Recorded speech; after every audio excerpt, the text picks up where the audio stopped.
Hello everyone, it's Shane Kanto, your Wasteland reviewer, and I'm here to review The Day Earth Changed. And this is a new documentary coming your way from Apple TV Plus, from director Tom Beard and narrator David Attenborough. So basically, you're seeing this because of David Attenborough.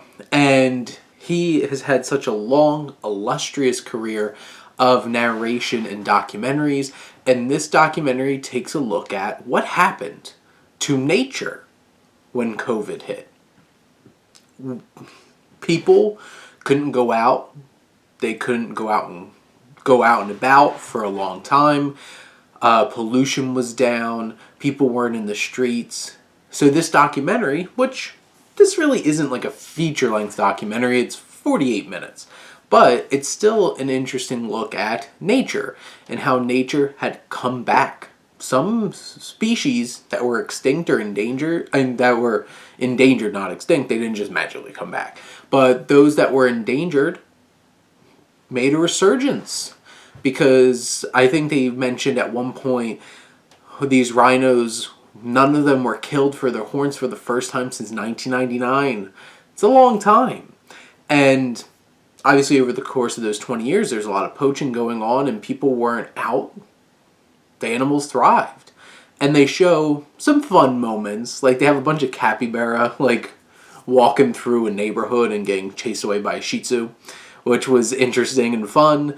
And there's this one moment where one of the cameramen, who has a long career of nature photography, sees a male leopard and just emotionally is raw and out there because it's such a rare thing. And just seeing this giant cat just walking by, people aren't around, animals retake the world.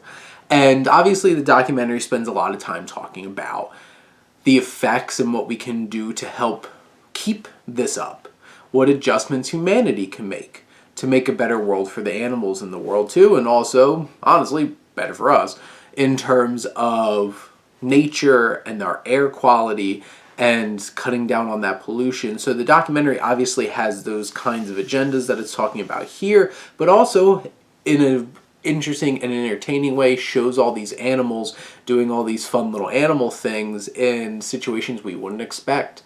You have like a mountain lion jumping like on over fences and stuff in the backyards. You have these capybara. You just had a hippo walking into like a gas station in South Africa. That was an interesting one. And you have all these sites and they're so interesting and different. And I think that's what makes this documentary so much fun. I could attest, definitely towards the beginning of the pandemic when I still lived next to the university that I work at, I walked around campus and there are deer everywhere. They're leaving their little baby deer just like out in front of buildings. They would never, because there would always be too many people. The campus went back to the animals. Nature had taken it back.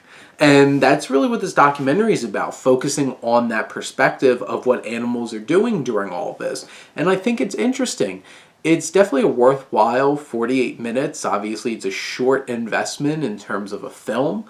So it has some great photography of these animals and these differing habitats for them that they're not used to. So that's interesting. And obviously it has some messages about what we can do to keep up some of the indirect effects of COVID that have actually helped nature.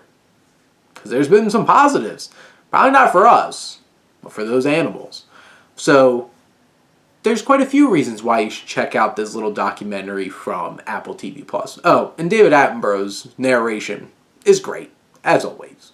But those are my thoughts on The Day Earth Changed. Let me know what you think, and let's talk some movies. But thank you as always for tuning in and supporting your Wasteland reviewer.